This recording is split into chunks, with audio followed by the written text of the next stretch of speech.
ሰዎች ይሰማል። ካንተ ፊት ለፊት ጠላት ነው ወይስ ወገን? ይባረራል እንዴት ነው?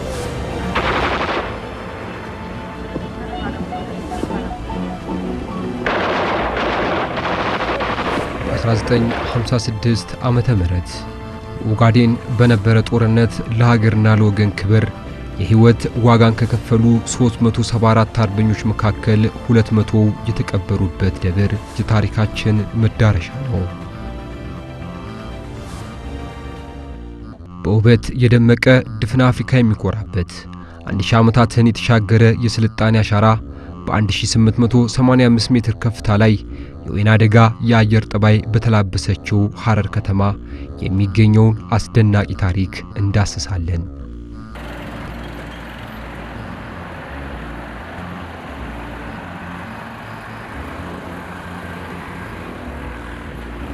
ዓመታትን ከተሻገረው ስልጣኔ ጀርባ በአፍሪካ ቀንድ የባህር ወሰን በመሆን እንደ ደረቅ ወደብ ሆና ካገለገለችው ከጥንታይቷ ከተማ ሲገባ ታሪክ አፍን አውጥቶ የሚናገርበትን ባለ 5 በር ግንብ ሳያደንቁ ማለፍ ንፉግነት ይሆናል። 3334 ኪሎ ሜትርን የሚረዝመው የጀጎል ግንብ በሰለጠነ ዘመን ስልጣኔ የተሻገረበት ረቂቅ ነው።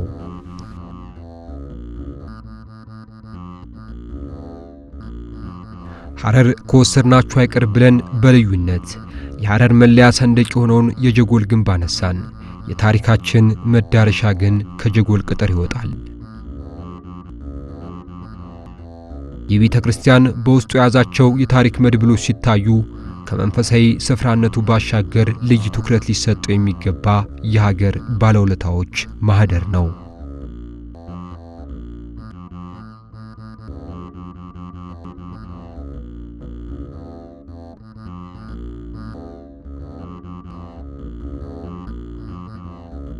በሐረር ከተማ በስተምስራቅ በኩል ከሚገኘው የሐረር ደብረ አሚን አቡነ ተክለ ሃይማኖትና ቅዱስ ዑራኤል ቤተክርስቲያን ታሪክ የተፈጸሙ መንፈሳዊ ሁነቶችን ለመሰነድ ገብተናል።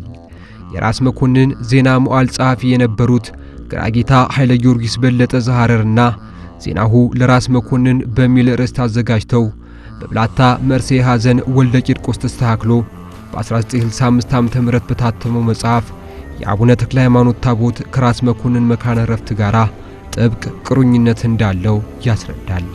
ደብረ አሚን አቡነ ተክለ ሃይማኖት ገብተናል።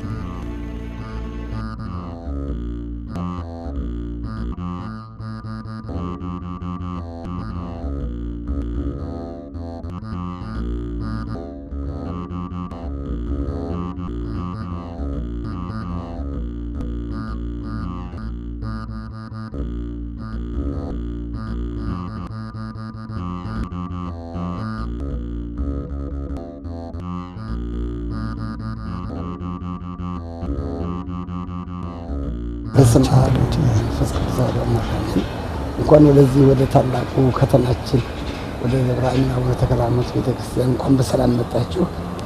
ያው አሁን ያለነው እንግዲህ እንደሚታወቀው በሐረር ከተማ ጥንታዊና ታሪካዊ በሆነው በደብረ አሚን አቡነ ተክለ ሃይማኖት ቤተክርስቲያን ነው የምንገኘው። ስለመጣችሁበት ነገር አጠቃላይ ማለት ነው ሙሉ ታሪኩን ወንድማችን አቶ መስዋዕትነህ እሸቱ ይባላል። ሙሉ ታሪኩን በአጠቃላይ ይገልጽልና በቀጥታ ሁላችንም እንከታተላለን ማለት ነው። ያስተል እንኳን ደህና መጣችሁ።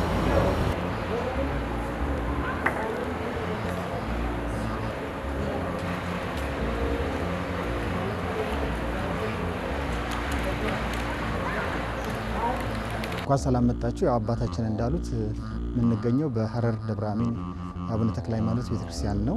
ይህ ቤተክርስቲያን ያው ጥንታዊ ከሚባሉት ምስራቅ ሐረር ሀገረ ስብከት ጥንታዊ ከሚባሉት ቤተክርስቲያን ውስጥ አንዱ ነው። ምናልባት ከታቦቱ መምጣት ጋር የተያያዘው መጀመሪያ ላይ ብናነሳው ጥሩ ነው። 2 ምዕራፍ ወይም 3 ምዕራፍ ከፍለን ማየት እንችላለን ታሪኩን። የመጀመሪያው ታሪክ ምናልባት ቅዱስ ሚካኤልን ጎብኝታችሁ ነው ከሆነ ቅዱስ ሚካኤል ቤተክርስቲያን ጀርባ ላይ ያለ አሁን ቅዱስ ሩፋኤል የገባበት የራስ መኮንን ቤተሰቦች ማረፊያ ነበረ። የዛላቂ ማረፊያ ማለት ነው። መካነ መቃብር ነበረ። ከዛ መካነ መቃብር ላይ ነው በ1904 ዓመተ ምህረት ጥር 12 ነው ታቦተ ተክለ ሃይማኖት እዛ የገባው ማለት ነው። ከዛን ጊዜ ጀምሮ እንግዲህ ያው እዛው ጥምቀተ ባህር ተክለ ሃይማኖት ቤተክርስቲያን ተብሎ እዛው እየተቀደሰ ቅዳሴ ቤቱ የመጀመሪያው ቅዳሴ የተደረገው ጥር 12 ነው። ንግስ ግን ግንቦት 12 1904 ዓ.ም የመጀመሪያ ንግስ እዛ መካሄዱን ነው የሚያሳየው። ጽሁፎችም አሉ። ዜና መዋዕሉን የራስ መኮንን ዜና መዋዕል ሲጽፉ የነበሩት በጽሁፍ ተጽፎ የሚገኘው መረጃዎችም የሚገልጹት ያንን ነገር ነው ማለት ነው። እንግዲህ ከዛ በኋላ ይሄኛው ቤተክርስቲያን መቆርቆሩን ስናመጣው ወደ ሁለተኛ ምዕራፍ ላይ ይሄ ቤተክርስቲያን ከጠላት ወረራ በፊት ከጣሊያን ወረራ በፊት ተጀምሮ በ1941 ዓመተ ምህረት ነው የተጠናቀቀው። ይህንን የሚያሰኙ ነገሮች በርካታ መረጃዎች አሉ። አንደኛው እድሜውም ወደዚህ ከመሆኑ የተነሳ አረጋውያን አሉ በቃል የሚመሰክሩ፣ እነሱን ኢንተርቪው አድርገናቸዋል። እናቶችም አሉ አባቶችም ኢንተርቪው አድርገናቸዋል። ከዛ ውጪ ደግሞ መረጃዎች በጽሁፍ የተገኙ ንዋየ ቅድሳቶች አሉ። ንጉሱ ኃይለ ሥላሴ የአባታቸው ማረፊያ አድርገው ከዛ እና አጽሞ ወደዚህ አፍልሰው በዘለቄታ እዚህ ቦታ ላይ እንዲያርፉ ያደረጉበት የሄዱበት ያሰቡበት እሳቢዎችን የሚያሳዩ የንዋየ ቅድሳት ስጦታዎችም አሉ። እዚህ ላይም ያረፉ ንዋየ ቅድሳቶችና ታሪካዊ ቅርሶች የሚያሳዩት ይህንን የሚያሳየው ማለት ነው። 1941 ዓመተ ምህረት ጀምሮ እንግዲህ ይሄ ቦታ መንፈሳዊ አገልግሎት እየሰጠ ለምእመናንም እያስቀደሱበት የሚገለገሉበት ሁኔታ አለ ማለት ነው። ቤተክርስቲያኑ የልዑል ራስ መኮንን መታሰቢያ ሆኖ በልዩ ሁኔታ የተሰራ በመሆኑ በርካታ ታሪካዊ ነገሮችን አካቶ ይዟል። በቤተክርስቲያኑ የሰሜን በር በውጭ ክፍል ላይ በ3 ቋንቋዎች ራስ መኮንንና ሐረር የሚል ጽሑፍ በጉልህ ተጽፎ ይታያል። በመሃል በትር የያዘ ምስልና በግራና በቀኝ የመስቀል ምልክት ያለባቸው የራስ መኮንን ታሪክን በሚያወሳ መጽሐፍ ውስጥ የሚታየው ማህተም በጉልህ ተቀርጾ ይገኛል። ይህም ቀዳማዊ ኃይለ ሥላሴ ቤተክርስቲያኑን ሲያስተክሉ ለአባታቸው መታሰቢያ እንደሆነ ያጠቁማል። የዝግጅት ክፍላችን በአስጎብኛችን ዲያቆን መሳይ ነሸቱ የሚደረግለትን ገለጻ ማድመጡና ማየቱን ቀጥሏል።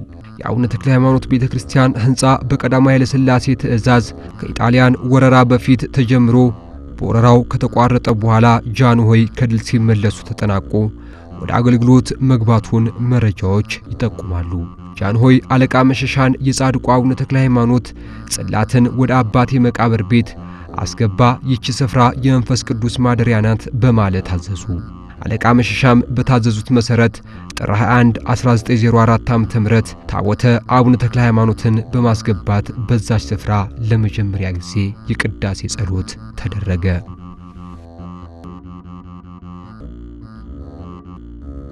እንግዲህ ቤተክርስቲያኑ ያው የሀገር ባለውለታ የሆኑ ሰዎች ማረፊያ ነው፣ ዘላቂ ማረፊያ ሆኖ ነው እያገለገለ ያለው። የመጀመሪያው ቅድም እንዳልኩት ራስ መኮንን አጽማቸው ወደዚህ ቀድሞ ካረፈበት ወደዚህ እንዲፈልሱ ምናልባት ሀገር ባለውለታ ከመሆናቸው ጋር የተነሳ ከቤተሰብ መቃብር ተለይተው ወደዚህ እንዲመጡ ማሰባቸውን የሚያሳይ ሁኔታዎች አሉ። ውስጥ ላይ ገብተን የምናየው አለ። ከታች በኩል ደግሞ በ1956 ዓመተ ምህረት የሶማሌ ወረራ ነበረ እና በዚህ በኦጋዴን አካባቢ የተዋደቁ አርበኞች አሉ። እነዛ አርበኞች ወደ 374 አካባቢ ይጠጋሉ። እነሱን አጽም ንጉሱ ራስ ጃንሆይ ማለት ነው ኃይለ ሥላሴ 374 አካባቢ አጽሞችን አምጥተው እዚህ ጦር አካዳሚ አርፈው ነበረ። ከነዛ ውስጥ ወደ 200 አካባቢ የሚጠጉትን ወደዚህ አምጥተዋቸዋል፣ አጽሙን ማለት ነው። ሌሎቹን ግን ቤተሰቦቻቸው ይዘዋቸው ሄዱ እና ይህን ከታች በኩል ከዚህ ከቤተክርስቲያኑ በታች አሁን ወርደን እናየዋለን። ወደ 241 አካባቢ የሚሆኑ አርበኞች ወይንም ደግሞ አገርን ዳር ድንበር ሲያስከብሩ የነበሩ ከሶማሌ ጋራ የመጀመሪያውን ጦርነት ሲዋደቁ የነበሩ የሀገር ባለውለታዎች ማረፊያ ነው። ከላይም በሀገሪቷ ስሪት ውስጥ ከፍተኛ ሮል የነበራቸው አባት ናቸው ወይንም ደግሞ አርበኛ ናቸው። ራስ መኮንን አጽማቸው የሚያርፍበት ተብሎ የተቀመጠበት ሁኔታ አለ። ከላይ ደግሞ ቤተክርስቲያኑ ሙሉ ስንመለከተው ፍለፊቱ ላይ ራስ መኮንን ማተማቸው አለ። ፍለፊት ላይ አይታችሁት ከሆነ ማተማቸው አለ። ቤተክርስቲያኑ ሙሉ ለሙሉ ለሳቸው መታሰቢያ ተደርጎ የተሰራ ቤተክርስቲያን ነው ማለት ነውና ሙሉ ለሙሉ የታሪክ ማህደር ነው። የአርበኞች ማደሪያ ነው። የአርበኞች ዘላቂ ማረፊያ ተደርጎ የተሰራ ቤተክርስቲያን ነው።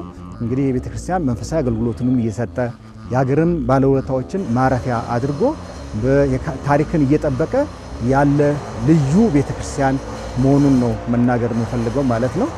ህንጻ ቤተክርስቲያኑ እድሜ ጠገብና ታሪካዊ በሆኑ ግብአቶች የተሞላ ነው። በውጫዊ ክፍሉ በስተሰሜን በር የኢትዮጵያውያንን ጀግንነት የሚዘክሩ የተተከሉ የአናብስት ሐውልቶች የደብረ አሚን አቡነ ተክለ ሃይማኖት ቤተክርስቲያን መገለጫዎች ናቸው። ቤተክርስቲያኑ የተሰራበት ድንጋይ ሙሉ በሙሉ ከሐረር ሐኪም ጋራ ከሚባል አካባቢ የተወሰደ ሲሆን ቤተክርስቲያኑም ለትውልድ ታሪክ ነጋሪ እንዲሆን ተደርጎ ነው የታነጸው። በሀገር ስሪት ትልቅ ድርሻ ነበራቸው ራስ መኮንን። መጀመሪያ በሐረር ሚካኤል ቤተክርስቲያን ከተቀበሩ በኋላ ልጃቸው ቀዳማዊ ኃይለ ሥላሴ ወደ አሰሩት ወደ ደብረ አሚን አቡነ ተክለ ሃይማኖት ቤተክርስቲያን አጽማቸው ፈልሷል ቢባልም ለመፍለሱ ግን እስካሁን አሳማኝ መረጃ አልተገኘም። ነገር ግን ውስጣዊ ውበቱ አግራሞትን በሚሞላ መልኩ ነው የተሰራው። በደብረ አሚን አቡነ ተክለ ሃይማኖት ቤተክርስቲያን ውስጣዊ ክፍል በቅድስቱ በኩል የራስ መኮንን መካነ መቃብር ይገኛል።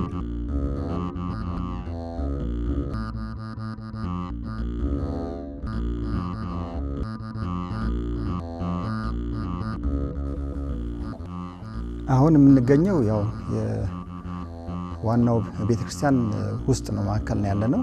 ይሄ ቅኔ ማህሌቱ ፊት ለፊት ወይንም ደግሞ ቅድስት ላይ ያለነው። ይሄ ቅድም እንዳነሳሁት የራስ መኮንን አጽማቸው ከዛ ፈልሶ ወደዚህ እንዲመጣ ታስቦ የተሰራ ነው። ወደዚህ ለመፍለሳቸው ወይንም ወደዛ ለመቅረታቸው ምንም መረጃ የለም። ነገር ግን እዚህ ላይ በዚህ አይነት መልኩ ነው ያለው ማለት ነው። ጽሑፍ እዚህ ጋር ይታያል።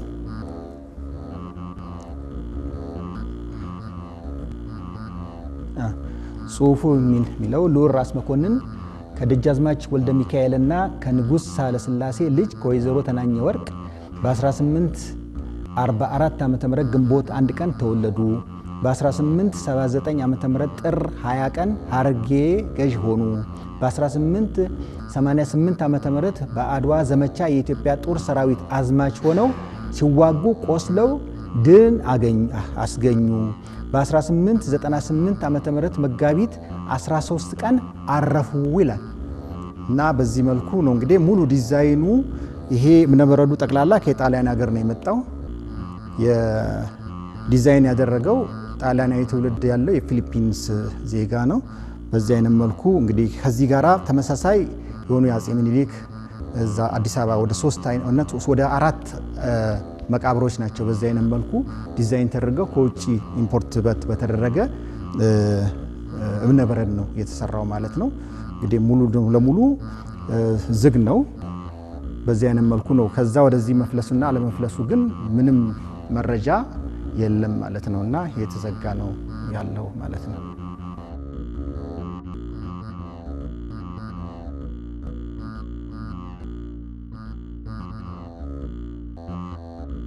በቤተክርስቲያኑ መሃል ላይ የሚገኘው ሐውልት ከኢጣሊያን በመጣ እብነበረድ የተሰራ ሲሆን የዲዛይኑ ባለሙያ ሚስተር ፊሊፒኒ ይባላል። ሐውልቱን የሰራው ግን የኢጣሊያን ዜግነት ያለው ባለሙያ ሚስተር ሎሌዛ ቼዛሬ ይባላል። ባለሙያው በቀረበበት ዲዛይን መሰረት የአፄ ምኒልክና የራስ መኮንን ጨምሮ 4 መቃብር እንዲሰራ መዋሉን መረጃዎች ያሳያሉ።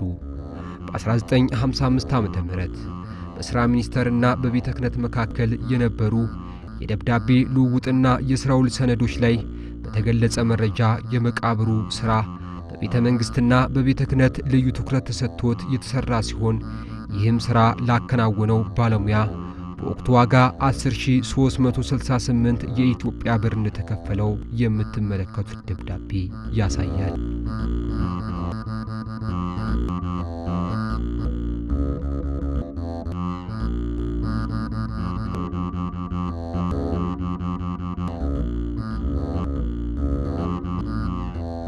የሐረር ደብረ አሚን አቡነ ተክለ ሃይማኖት ቤተክርስቲያን የዘመን ክስተትን ለቅሞ ያዘ ስንክሳር ነው።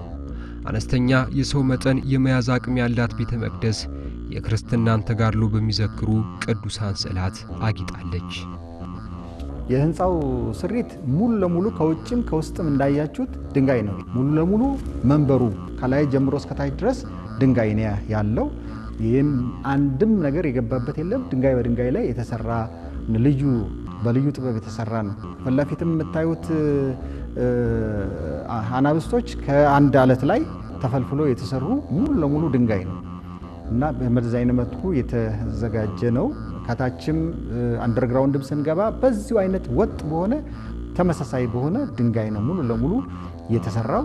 የቤተ ክርስቲያን ብዙ በተለያየ ጊዜ እድሳት ተደርጎለታል። ከ1941 በኋላ በ1989ም እድሳት የተደረገ ግን ዘለቄታ የሆነ መሰረታዊ እድሳት የተደረገው አሁን በ2015 ዓመተ ምህረት ነው። እዛ ላይ ከስር በኩል ያሉትን አለቶች የተፈረፈሩ ሲያስቸግሩ እነዛን አለትን በሴራሚክ የመለበጥ ስራዎች ተሰርቷል። ደወል ቤቱ ከስር በኩል ክፍት ነበረ።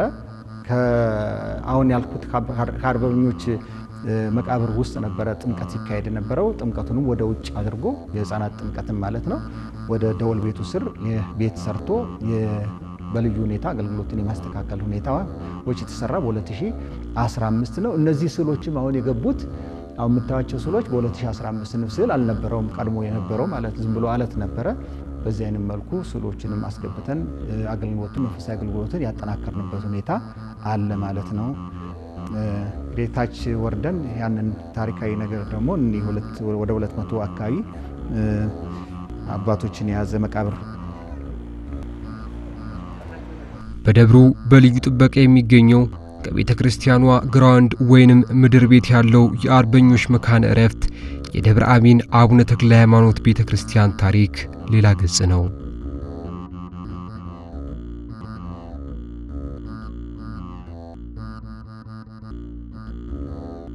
በ1956 ዓመተ ምህረት በኦጋዴን በነበረ ጦርነት ለሀገርና ለወገን ክብር የተዋደቁ ወታደሮችን አርበኞችን አጽም በክብር ለማሳረፍ ቀዳማዊ ኃይለ ሥላሴ ያደረጉት ጥረት ተሳክቶላቸው ከ374 ሟች አርበኞች መካከል ቤተሰቦቻቸው ጥቂቶቹን ሲወስዱ 200 በዚህ ደብር ከነሙሉ የማዕረግ ስማቸው ከነሐስ የተቀረጸ መለያ ተሰጥቷቸው በክብር አርፈዋል።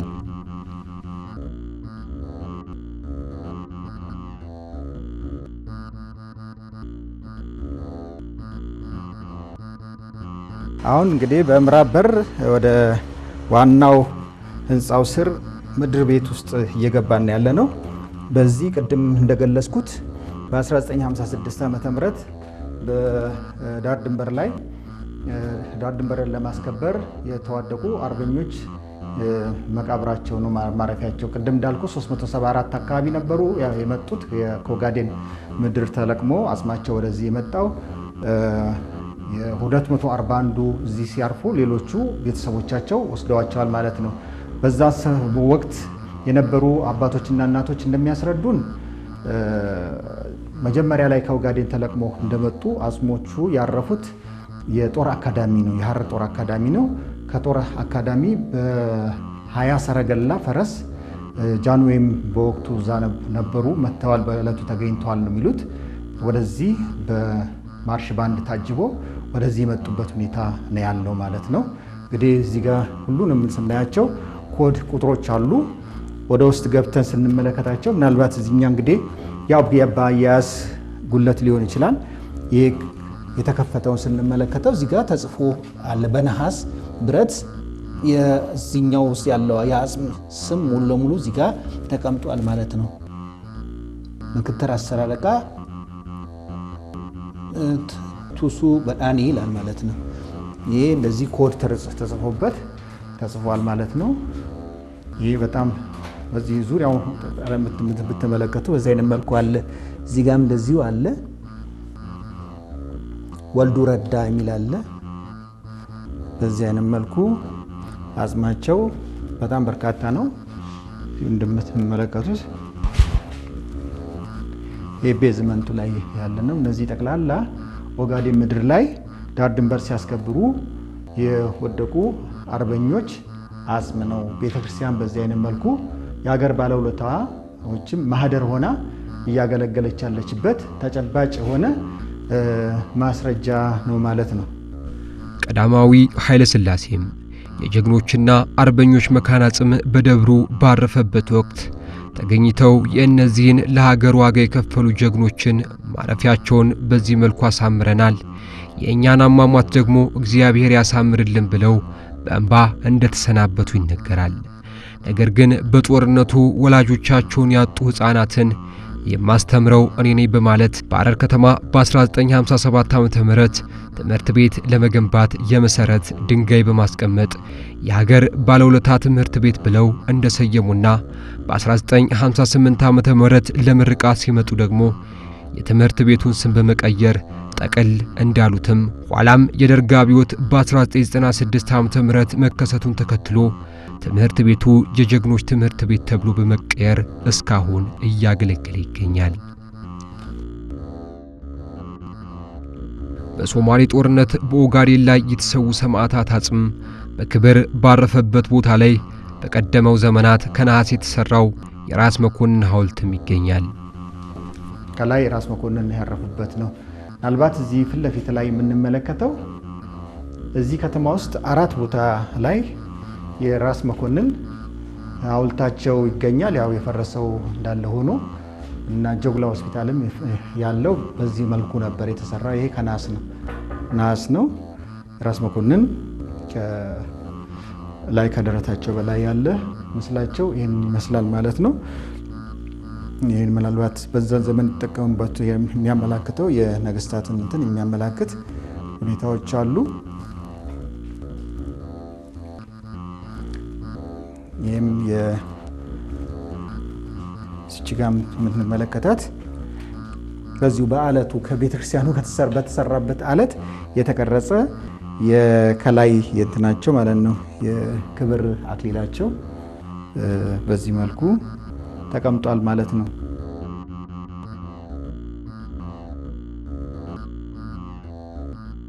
አሁን ወደ ንዋየ ቅድሳት እንሂድና 1941 ዓ.ም የቤተክርስቲያን በሚመረቅበት ሰዓት የተሰጡ ስጦታዎችን መጽሐፎችንና ንዋየ ቅድሳትን የተወሰኑትን ለማሳየት እንሞክራለን ማለት ነው። ወደዛ እንሂድ። የኋላ ታሪክን ዘመን ተሻግረውና አሻግረው ከሚያኖሩ እውነቶች በቶሎ መላቀቅ ከባድ ነው። አንዱ ታሪክ አንዱን ይስባል። የደብሩን ታሪካዊነት ለመመስከር በቀደሙ ዘመናት የነበሩ የታሪክ ማስረጃዎችን መመልከታችንን ቀጥለን ከደብሩ ዕቃ ቤት ደርሰናል።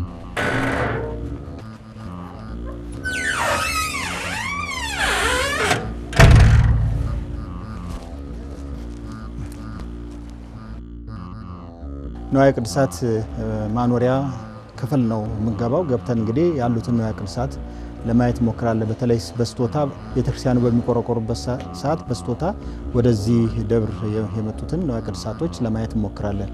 እንግባ።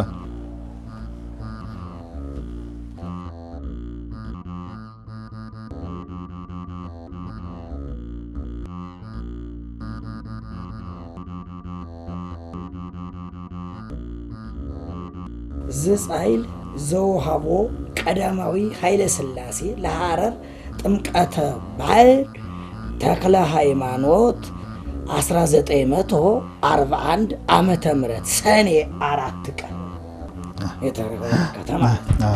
መጽሐፍ አለች። እንግዲህ እንጃ ይሄ ብረት ነገር ይመስላል።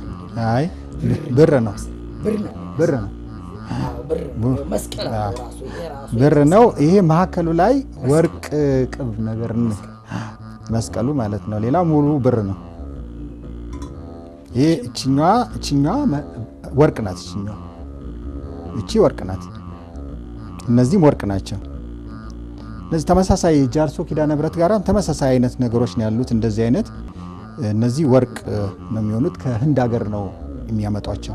እነዚህ ኮዶች በደርግ ጊዜ ንዋየ ቅድሳቶች አጠቃላይ ተሰብስበው ለጉብኝት ወደ አዲስ አበባ ተወስደው ነበረ እና የዛን ጊዜ የተሰጡ ኮዶች ናቸው እነዚህ ኮዶች። ሙአነበሳ ዘምነገደ ይሁዳ ነው ያምሩታ ሙአነበሳ ዘምነገደ ይሁዳ እኛ ቀዳማዊ ኃይለ ሥላሴ ስዩመ እግዚአብሔር ንጉሠ ነገሥት ዘኢትዮጵያ ይህን መጽሐፍ ግንዘት ለሐረር ጥምቀተ በዓል ተክለ ሃይማኖት ሰጥቶናል። አዲስ አበባ ሰኔ 4 ቀን 1941 ዓመተ ምህረት ይላል። እንግዲህ እነዚህ ጽሁፎችና መጽሐፍቶች የአባቶችና የእናቶች ምስክርነት ይሄ ቤተክርስቲያን በ1941 ዓመተ ምህረት ለመቆርቆሩ ጉልህ ማስረጃዎች ናቸው ማለት ነው። ያው ጅማሬው ይሄ መሬትም ከግለሰቦች የተሰጠ መሬት ነው። ግለሰቦቹም አሉ ያው ከጠላት ወረራ በፊት መሬቱ እንደተሰጠና ድንጋይ ምናምኑም ሲጠርቡ የነበሩ ሰዎች ሁላ እንደነበሩ ይናገራሉ። ያው በመካከል ላይ ጠላት ወረራ የጣሊያን ወረራ ነበረ። ከወረራው በኋላ ግን በ1941 ተጠናቆ ታቦቱ ከቅዱስ ሚካኤል ጀርባ ከመካነ መቃብሩ ማለት ነው ወደዚህ እንደፈለሰ ወደዚህ እንደመጣ ይናገራሉ። እንግዲህ ያሉት ጽሁፎች አጠቃላይ ይህንን ማስረጃ የሚያሳዩ ናቸው ማለት ነው። በአስጎብኛችን ዲያቆን መሳይነህ እሸቱ የሚደረግልን ገለጻ ባያልቅ ብለን ተመኝተን ነበር። ነገር ግን ጊዜ ገድቦን ላደረጉልን መልካም ትብብር ሁሉ አመስግነን ተለያየን። መንፈሳዊ አገልግሎቱን ልማቱንና አጠቃላይ አስተዳደራዊ ጉዳዩን ደግሞ ከደብሩ አስተዳዳሪ ከመላከ ኃይል ማብራሪያ ይሰጥበታል ማለት ነው። አመሰግናለሁ። የሐረር ደብረ አቢን አቡነ ተክለ ሃይማኖትና ቅዱስ ዑራኤል ቤተክርስቲያን አገልጋዮች ደብሩ የበርካታ ታሪክ ባለቤት ነው በማለት እጃቸውን አጣጥፈው አልተቀመጡም። ሌላ ተጨማሪ ልማት ላይ ናቸው። የደብሩ አስተዳዳሪ መላከ ኃይል አባ ኪዳነ ማርያም የስፍራውን የቀደመ ታሪክ በመጠበቅ ሌላ አዲስ ታሪክ ለመሰነድ መንገድ እንደጀመሩ ይናገራሉ። ያው መንፈሳዊ አገልግሎቱ በቅድሚያ እንግዲህ ጥንታዊና ታሪካዊ ደብር ነው፣ የሚታወቅ ነው። ብዙ ቅርስ ብዙ ታሪክ ያለበት ነው እና በአሁኑ ሰዓት ከ30 እስከ 35 የሚያህሉ ዲያቆናት፣ ቀሳውስት፣ መምህራን፣ ልዩ ልዩ ሰራተኞች ይገኙበታል። መንፈሳዊ አገልግሎቱ ያው በእውነቱ ቅዳሴውም ሰዓታቱም በሰዓታት ጊዜ ሰዓታቱ በማህሌት ጊዜ ማህሌቱ አገልግሎቱ መንፈሳዊ አገልግሎቱ በሰፊው እየተሰጠ ነው የሚገኘው። በተለይም የስብከተ ወንጌል ዙሪያ ላይ በርከት ያሉ ነፍሳት ነው በየዓመቱ የምናስመዘግበው። ከዚህ አኳያ ደግሞ ግዴታ ቤተክርስቲያን ደግሞ መበርታት አለባትኝና ጠንካራ የስብከተ ወንጌል ክፍል አለን። በዚህ በስብከተ ወንጌል ዙሪያ ላይ ከዚህ ከልማት ከልዩ ልዩ ልማት ስራዎች ባሻገር የነፍሳትን ስራ በጥሩ ሁኔታ እየተሰራ ለሀገረ ስብከቱ የሚመለከተው እያስተላለፍን እየሰጠን እንገኛለን። በደብሩ በኩል ደግሞ የተጠናከረ ሰንበት ትምህርት ቤት አለ። ሰንበት ትምህርት ቤቱ ደግሞ እንዲሁ ራሱን ለመቻል ራሱን የቻለ ሱቅ አላቸው። የገቢ ምንጭ በማስተካከል ዙሪያ ላይ ማለት ነው። መቼም ያው ወደ ሰው ለመስራት ወንጌል ለማስተማር ያው የልማት ስራዎችም ያስፈልጋሉና ሰንበት ትምህርት ቤቱም በዘርፉ በበኩሉ ከፍተኛ የልማት ስራዎችን በመስራት በመፋጠን ላይ የሚገኝ ነው። ከዚያ ባሻገር በዚህ በደብሩ ውስጥ ትላልቅ ሁለት አይነት ልማቶች ናቸው ያሉትኝ።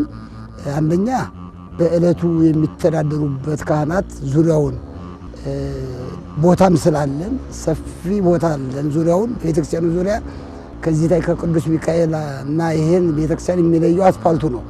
ከአስፋልቱ ቀጥሎ ያለው ወደዚህ ያለው የአቡነ ተክለ ሃይማኖት ቦታ ነው፣ የልማት ቦታ ነው እና ያው ለጊዜው ዘለቄታ እንኳን ባይኖራቸው ጠቃቅን የልማት ስራዎችን፣ የንግድ ቤቶችን፣ መጋዘኖችን፣ የቡልኬት ማምረቻዎች አሁን ወደ 3 የቡልኬት ማምረቻ አለ እዚህ በደብሩ ማለት ነው። እነዚያም በመስራት የወፍጮ ቤት አለ፣ 1-2 የወፍጮ ቤት አለ። የተለያዩ መጋዘኖች አሉ፣ የቲማቲም፣ የሽንኩርት፣ የእህል መሸጫዎች አሉ። እንግዲህ እነዚህን ሁሉ አከራይተን ነው ያው አገልጋዮችን የምናስተዳድረው ማለት ነው። ከዛ ባሻገር ደብሩ ወደፊት ያለው ራዕይና እቅድ ያለው በዚህ በቅዱስ ሚካኤል ቤተክርስቲያን ፊት ለፊት በዚህ በጅጅጋ ወደሚወስደው መስመር ላይ እዛ ላይ አሁን በአሁኑ ሰዓት ላይ የኮሪደር ልማቱ ይለይለት በሚል ነው። ከዛ ያ ሲለይለትኝ ከዚያ ቀጥሎ ህንፃ እንገነባለን ብለን ያሰብነውና ይሄ ደግሞ ህንፃውን ማስተር ፕላን ተነስቶ ተዘጋጅቶ ተመቻችቶ ተቀምጧል እና ግን ምንድነው የኮሪደር ልማቱ ቦታዎችን ያሸጋሸገ ስለሆነ ይለይለት እሱ ሲለይለት ስናውቀው ቦታችንን ከዛ ቤተክርስቲያኑ መተዳደሪያ የሚሆን ህንፃ እንገነባለን ፎቅ እንሰራለን ብለን አስበን ነው ያስቀመጥነው። ሐረር መልክዓ ብዙ በሆነ የታሪክ የባህል የእምነትና የመቻቻል ውስጥ የበለጸገች በሺህ ዓመታት ታሪክ ውስጥ ታሪክን አስቀጥሎ የመጓዝ ብርቱ ተምሳሌት ሆና ዛሬ ላይ ደርሳለች። ክርስትና በሐረር እንዴት ይገለጣል? ሐረርና ክርስትና በጣም የሚገርም ከተማችን የሐረር ከተማ ታሪካዊና ጥንታዊ ከተማ ነው ሲጀመርም ማለት ነው። በጣም ወንጌል የሚወድ ህዝብ ነው።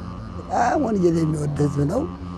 በተለይ ጉባኤ አዘጋጅተን አናውስ አድርገን ህዝቡን በምንጠራበት ጊዜ ይሄ የምታየው ቦታ ሁሉ በሙሉ አይጠቅመውም እና ህዝቡ እምነቱን ይፈልጋል።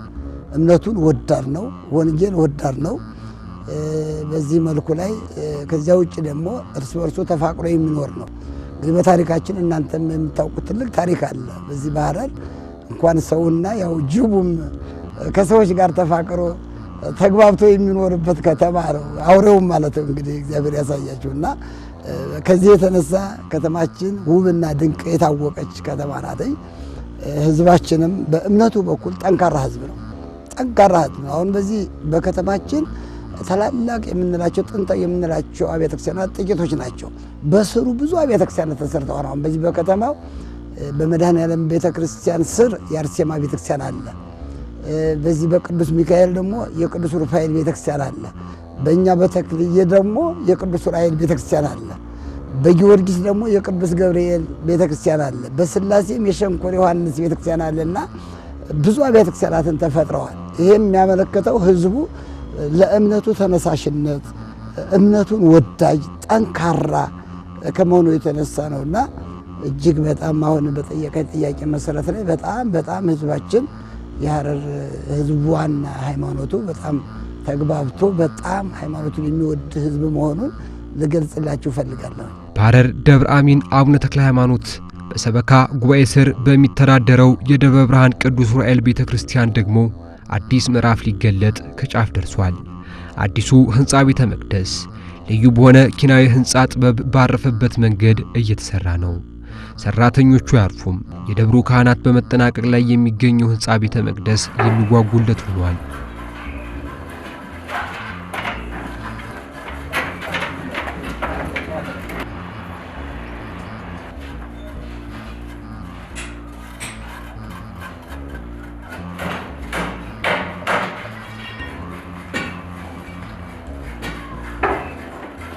ህንጻ ቤተ መቅደሱ በፊኒሺንግ ስራ ላይ ይገኛል።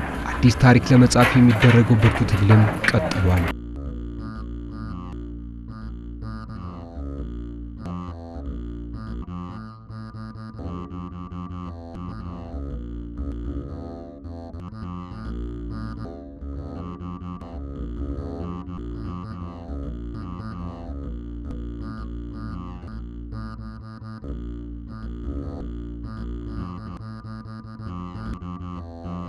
ከዚያ ሌላ በዚህ ቤተክርስቲያን እንደምታዩት አሁን ያለነው ከቅዱስ ሚካኤል ቤተክርስቲያን አጠገብ ነው።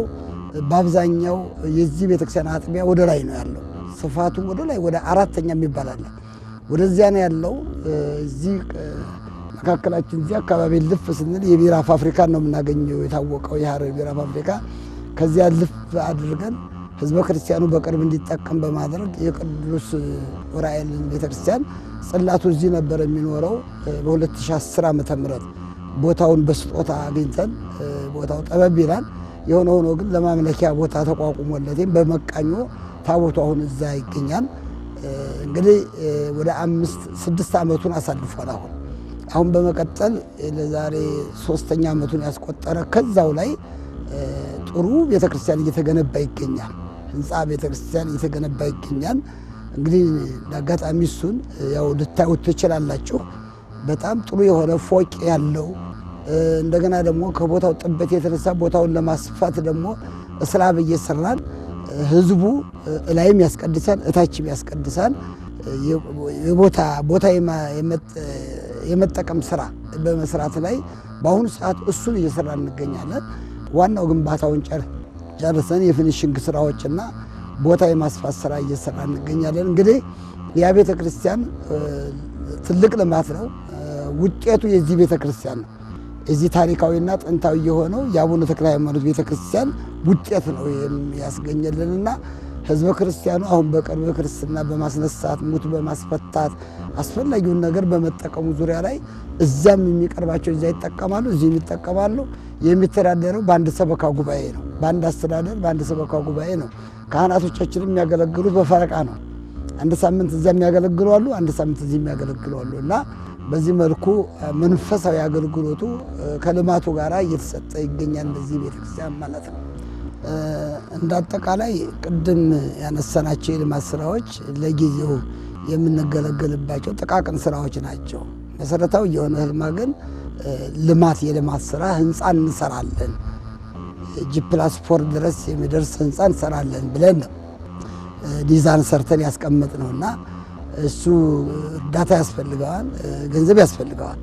እንደገና ደግሞ በአሁኑ ሰዓት ላይ የቅዱስ ዑራኤል ቤተክርስቲያን አገልግሎቱ መንፈሳዊ አገልግሎት የሚሰጥበት ቆርቆሮ በቆርቆሮ ነውና ቀን በፀሐይ ጊዜ ሙቀት አለው፣ በቅዝቃዜ ጊዜ ደግሞ በጣም ቅዝቃዜ ያለው ቦታውና ለመንፈሳዊ አገልግሎቱ አልተመቸንም። ስለዚህ ያ ቤተክርስቲያን የተጀመረው ህንፃ ፊኒሽንጉ አሁን በአብዛኛው በር የመግጠም መስኮት የመግጠም ቦታውን የማስፋት ስራዎች ናቸው እንጂ አብዛኛው የግንባታ ስራው ተጠናቋል። ቆርቆሮ ለብሷል። ፊኒሽንግ ላይ ስራዎች ሁሉ ያለቁ ወርደዋን ወደታችና ያ ቤተክርስቲያን ማለቅ አለበት፣ ለመንፈሳዊ አገልግሎቱ ማለቅ አለበት እና በተለይ በጣም ከስራዎች ሁሉ ወገብህን የሚይዝ ፊኒሽንግ ስራ ነው። በጣም ከባድ ስራ ነው፣ ቀላል ነገር አይደለምና በዚህ ላይ ይህንን የሚመለከቱ የሚያዩ ሰዎች በውጭም በሀገር ውስጥም ያሉ በተለይ የሐረር ከተማ ተወላጆች በውጭ ያሉ ወገኖቻችን ብዙ ናቸውና ይህንን እንደው እንዲመለከቱልን እንዲያዩልንና የቻሉትን ያህል ለዚህ ጥንታዊና ታሪካዊ ለሆነው ለአቡነ ተክለ ሃይማኖት ቤተክርስቲያን ለሚገኙ የልማት ስራዎች የቅዱስ ዑራኤል ቤተክርስቲያን በማስፈጸሙ ደረጃ አሁን በዚህ ወደፊት በምንሰራው የልማት ስራ እገዛ እንዲያደርጉልን እንደው መልእክታችንን ለማስተላለፍ እንወዳለን። ታሪክን በአግባቡ ከሰነዱት ከዘመን ዘመን እውነትን ተሸክሞ ሳይደፈርስ የሚፈስ የዘላለም ጅረት ነው። የሳምንት ሰው ይበለን።